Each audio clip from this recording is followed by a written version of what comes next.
Robert Kiyosaki, the author of the book Rich Dad, Poor Dad, says that earning money is a science that is not taught in schools. Schools teach us how to become an employee and build a career. If you are coming from a middle-class family like I do, then there's a high probability that your parents taught you how to become poor. And this is not because your parents don't love you or don't want you to be successful. It's simply because they themselves are not educated on this topic. They consumed expired information, and when you were born, they passed it on to you.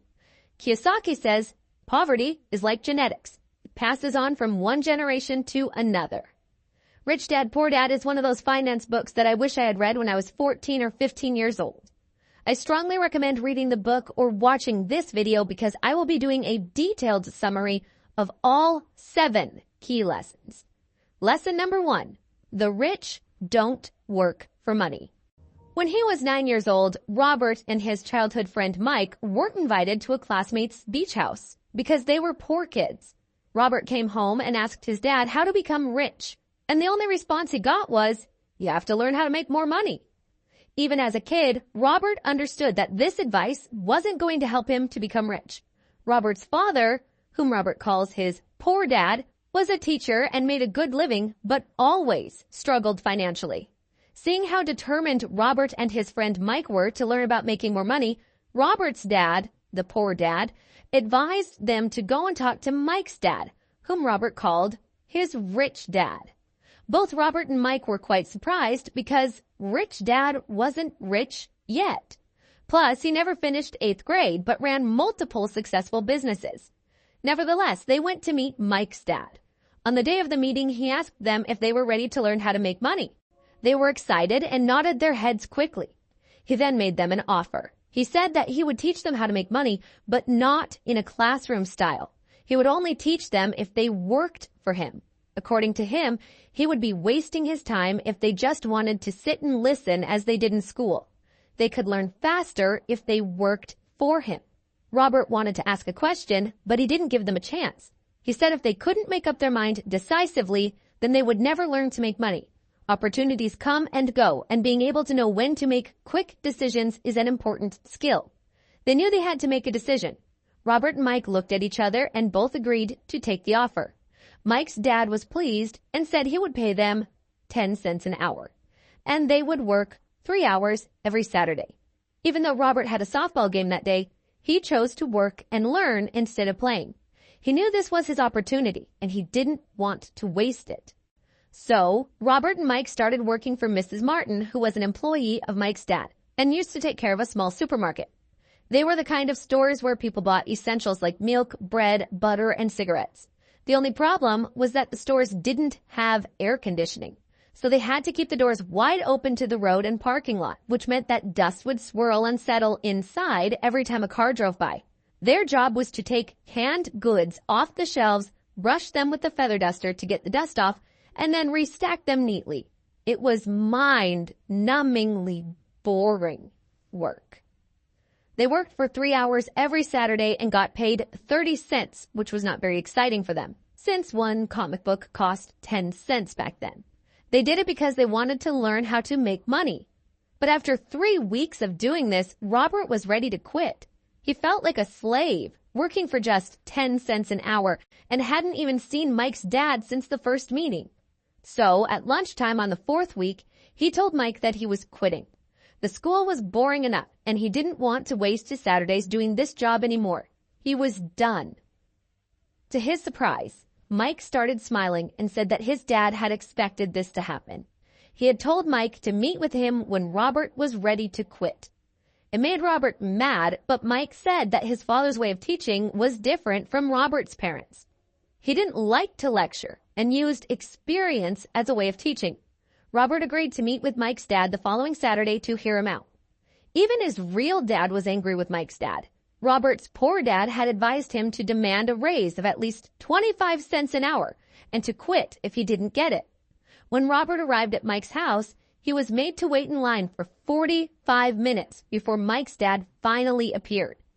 Frustrated and angry, Robert told Mike's dad that he had not kept his end of the bargain.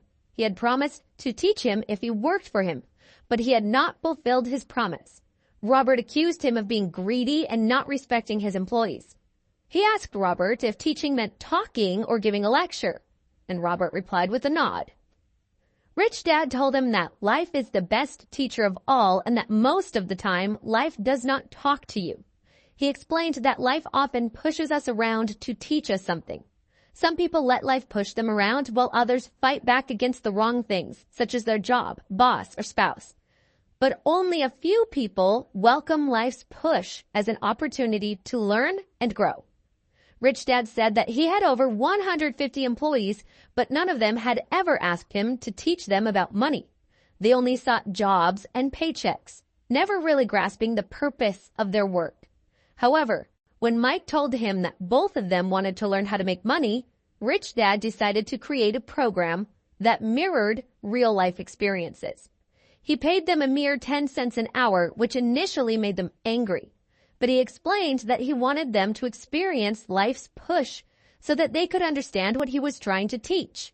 When Rich Dad asked Robert what he had learned from working for such a low wage, he complained about his greed and lack of respect for his workers. He even threatened to quit if his rich dad didn't pay him more or teach him more.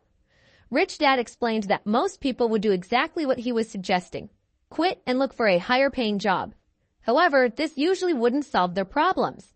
He wanted Robert to understand that waiting for a raise, thinking that more money would solve his problems, was not the solution. The solution is to make money work for you. Robert was slowly starting to understand the lesson Rich Dad was trying to teach. Rich Dad asked if Robert still had a passion to learn. When Robert said yes, he told him he was going to stop paying him for the work at the store. Robert was confused. He came for a raise, but now he was going to work for free? Rich Dad said that if he wanted to make more money, then he needed to use his head and figure it out. Robert and Mike worked for free for 3 weeks. One day, Mike's dad showed up and took the boys outside for ice cream. Rich Dad asked if they learned anything yet. They said no. The Rich Dad told them they better hurry and start thinking about the lesson that was staring at them. To explain the lesson, he asked the boys to look at Mrs. Martin and the people in the park and think if the life they were living seemed exciting to them. They worked hard for little money their whole lives, clinging to the illusion of job security and looking forward to a 3-week vacation each year and maybe a pension after 45 years of service.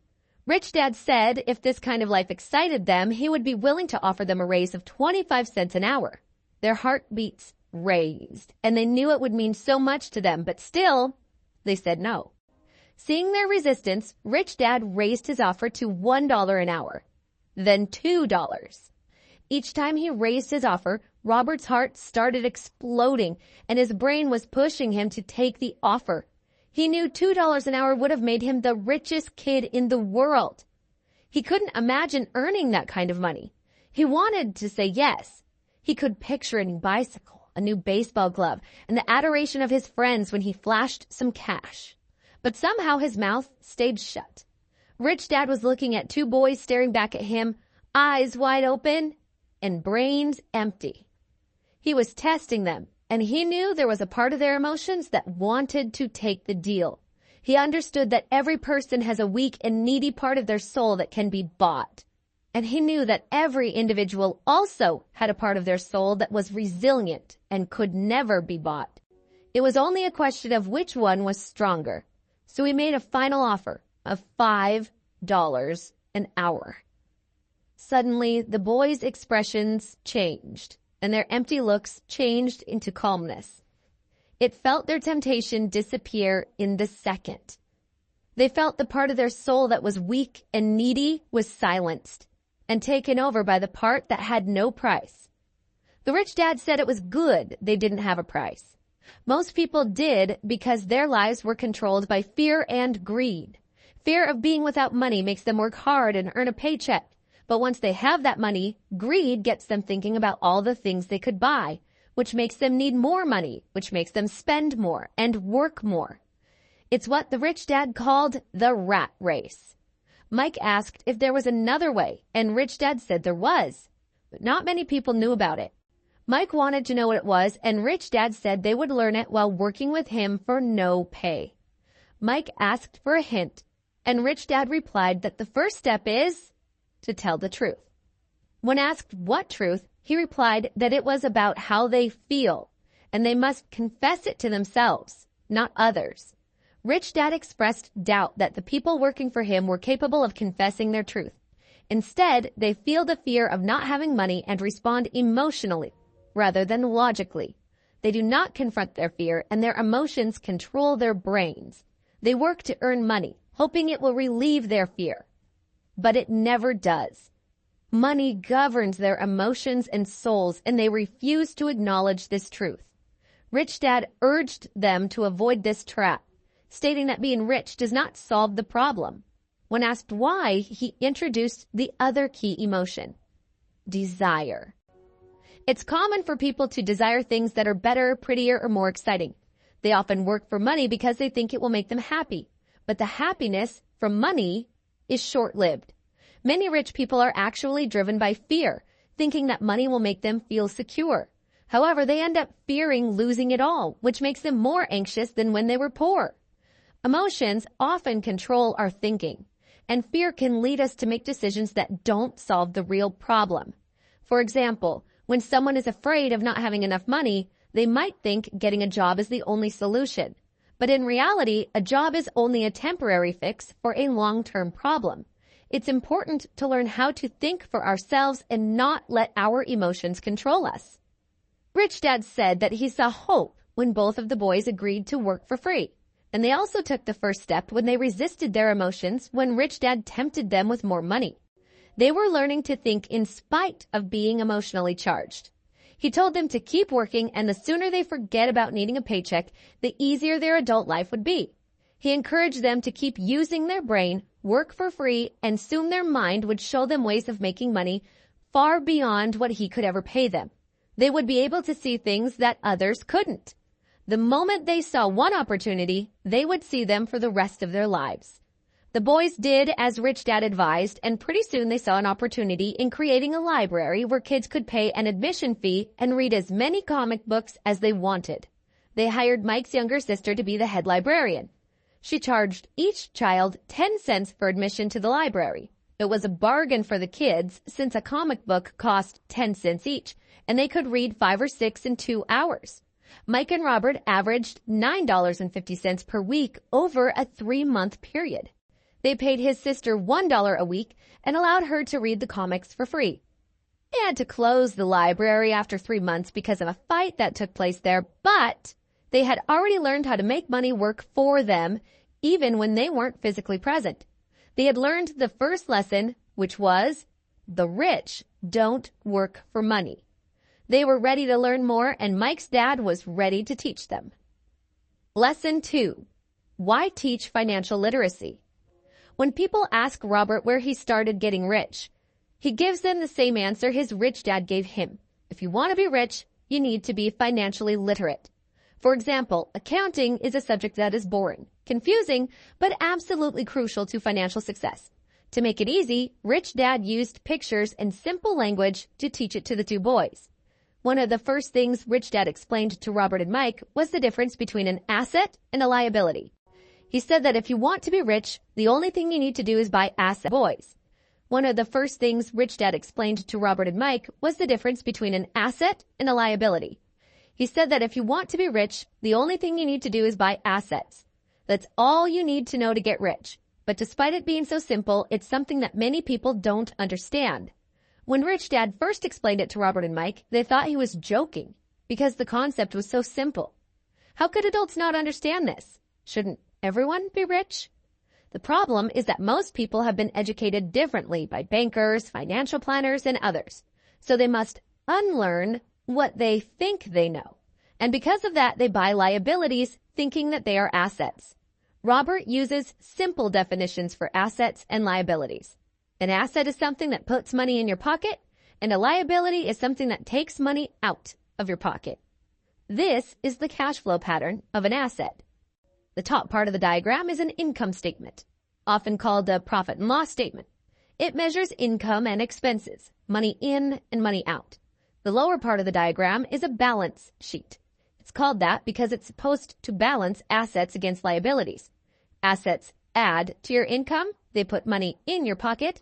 For example, if you have a house and you rent it out, then it's an asset because it puts money in your pocket every month. And this is the cash flow pattern of a liability. A liability takes money out of your pocket. If you want to be rich, what you need to do is to avoid liabilities and instead buy more assets. Through these simplified diagrams, you can easily tell how each person handles money. Robert says, often those in debt think the answer to their problem is to make more money. But not only will more money not always solve their problems, it may compound them. It's why many people who get a sudden windfall through the lottery or an inheritance quickly burn through it. An increase in cash only results in an increase in spending. What is missing for so many people is the financial education. It's why they might still end up successful in their professions, but still struggle with money. They may have learned how to make money, but not how to manage it. People can be very intelligent and still be illiterate when it comes to finances. They learned how to work hard for money, but not how to make their money work hard for them. Many people still believe that their home is an asset, but Robert teaches that a home is a liability because it takes money out of your pocket through taxes and other expenses. This doesn't mean you can't ever buy a house. You can, of course, but make sure to first buy assets that will generate the cash flow to pay for the house. Robert says if you want to get rich, all you need to do is to buy more income-producing assets, keep your liabilities and expenses low. And when will you know that you already have enough wealth? Robert uses the following definition for wealth. Wealth is a person's ability to survive so many number of days forward, or if I stopped working today, how long could I survive? Another way of stating it, wealth is the measure of the cash flow from the asset column compared with the expense column. When your assets generate enough income to cover your expenses, you are wealthy, even if you are not yet rich. Lesson 3. Mind your own business.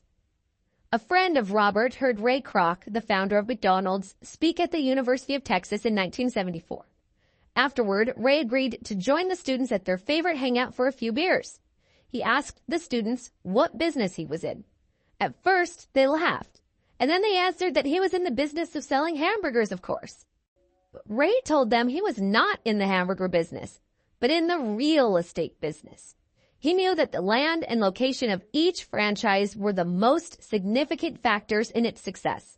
Today, McDonald's is the largest single owner of real estate in the world, owning some of the most valuable intersections and street corners around the globe. There's a big difference between your profession and your business. Often, Robert asks people, "What's your business?" And they say, "Oh, I'm a banker." Then he asks them if they own the bank. And they usually respond, "No, I work there." In that instance, they have confused their profession with their business. Their profession may be a banker, but they still need their own business. So many people work for everyone else, their employer, the government, taxes, and the bank, mortgage. What Ray Kroc and Rich Dad knew was secret number 3 of the rich. Mind your own business. Don't spend your whole life working for someone else. Too many people spend their lives minding someone else's business and making them rich. Minding your business doesn't mean starting a company, though for some people it will.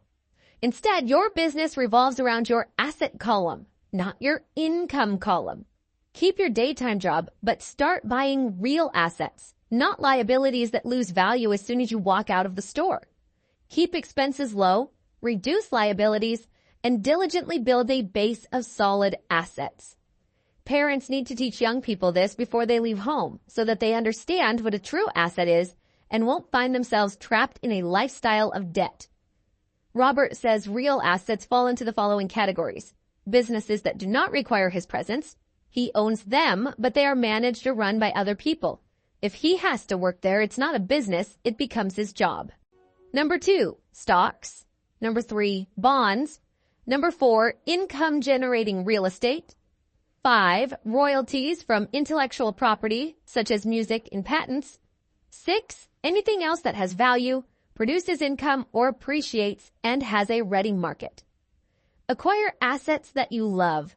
Robert loves real estate and thus spends most of his time thinking about and shopping for it. If you don't like real estate, don't invest in it. Even while working for Xerox, Robert minded his own business. He kept his day job and slowly built his asset column. The more he understood accounting and cash management, the better he was at analyzing investments and eventually building his own company. He doesn't recommend people start a company unless they really have the desire to.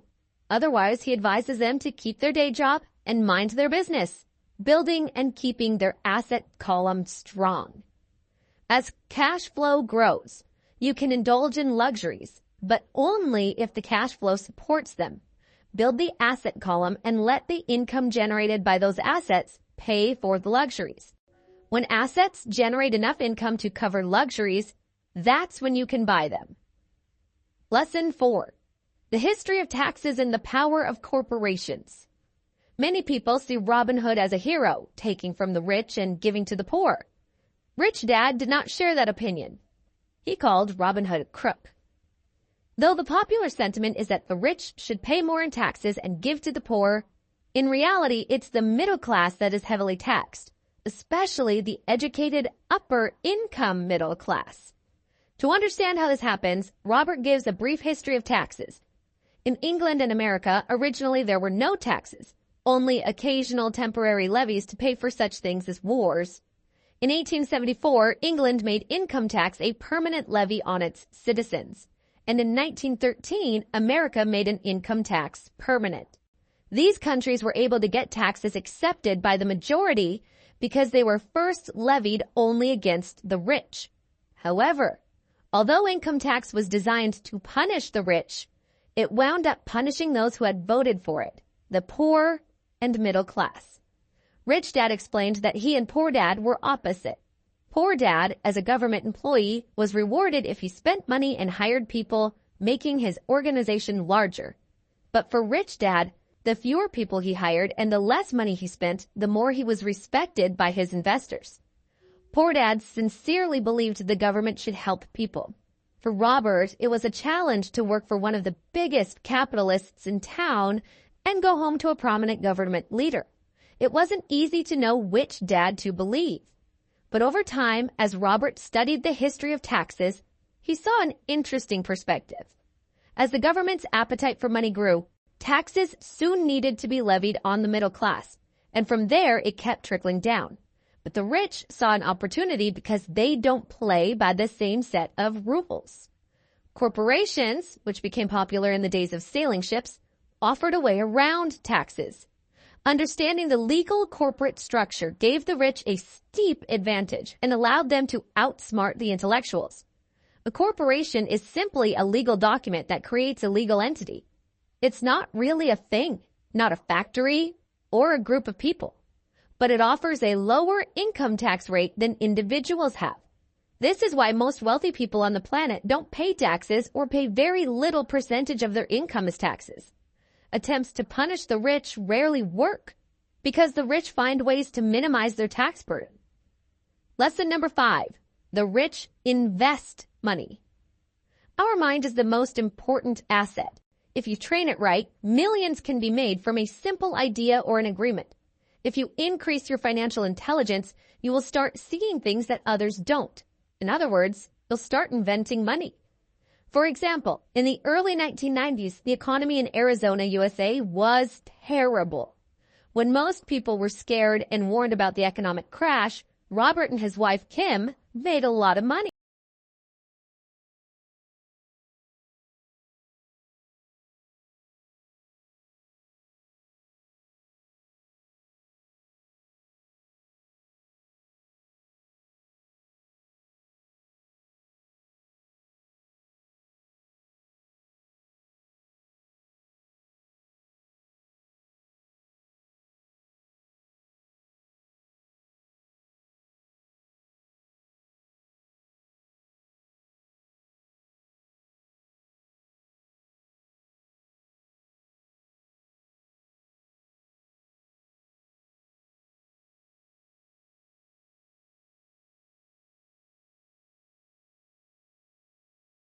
And see what others miss. Robert says, markets go up and down and investments come and go. The world is always handing you opportunities of a lifetime. You simply need to be able to see them. The more you develop your financial intelligence, which takes time, the more opportunities will be offered to you. There are many changes ahead in our world, and developing your financial IQ allows you to see that future of change through the lens of excitement, not dread. You'll see the opportunities and act on them, as opposed to those who allow their fear to keep them on the sideline, watching others move boldly forward. For example, land was wealth 300 years ago. Later, wealth was in factories and production. Today, wealth is in information. But information flies around the world at the speed of light, and this process will be faster and more dramatic as time passes. Lesson 6. Work to learn, don't work for money. Robert was interviewed a few years ago in Singapore by a journalist who, over the course of their conversation, revealed that she wanted to become a best-selling author like him. But her novels, which everyone said were excellent, never sold. Robert suggested that she take a course in sales training. That offended the reporter, who said she had a master's in English literature and didn't see how learning to sell would help her. In fact, she hated salespeople.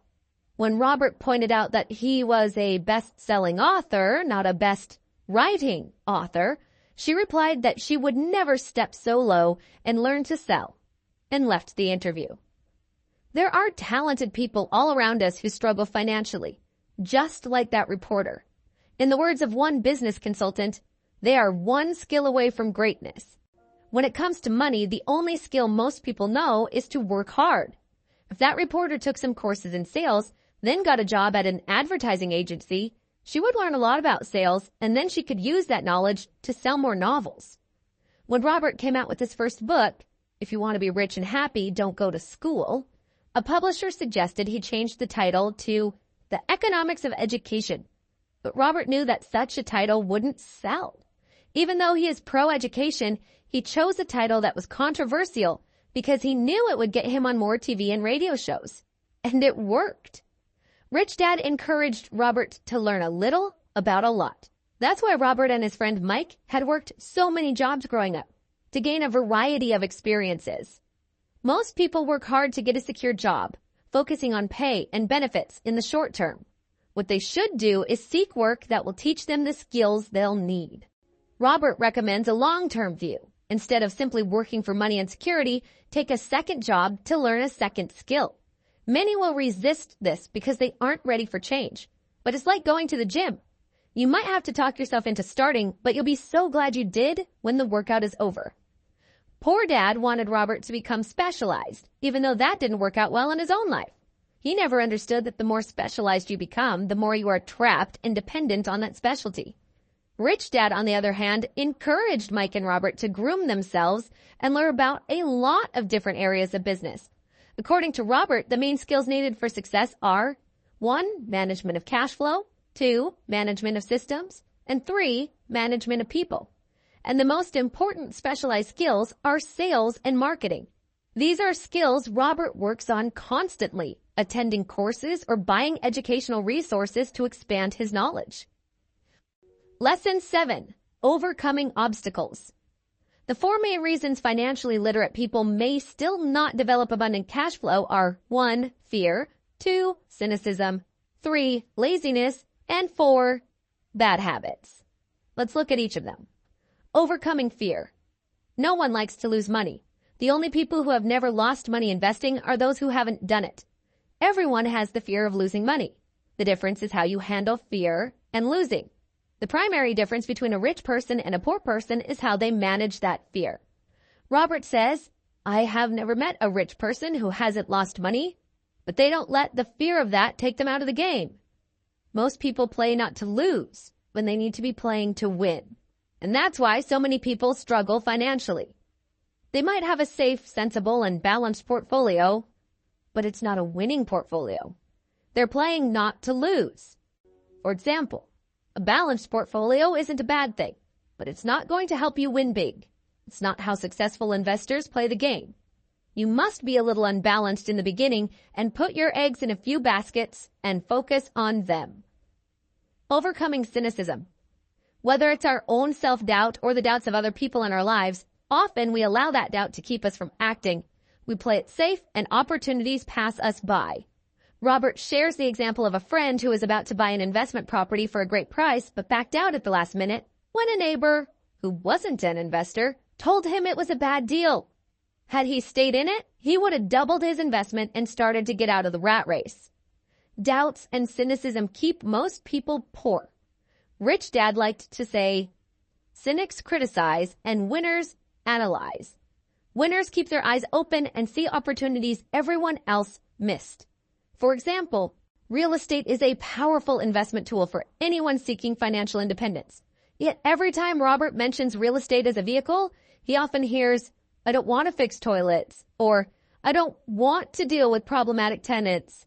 They focus on toilets, and it keeps them poor. Overcoming laziness. What's the cure to laziness? A little greed. That can be hard to hear because so many of us were raised to see greed or desire as a bad thing. Rather than saying, I can't afford it, change your mindset to, how can I afford it? That opens the brain and forces it to think of solutions. I can't afford it is a lie. The human spirit knows it can do anything.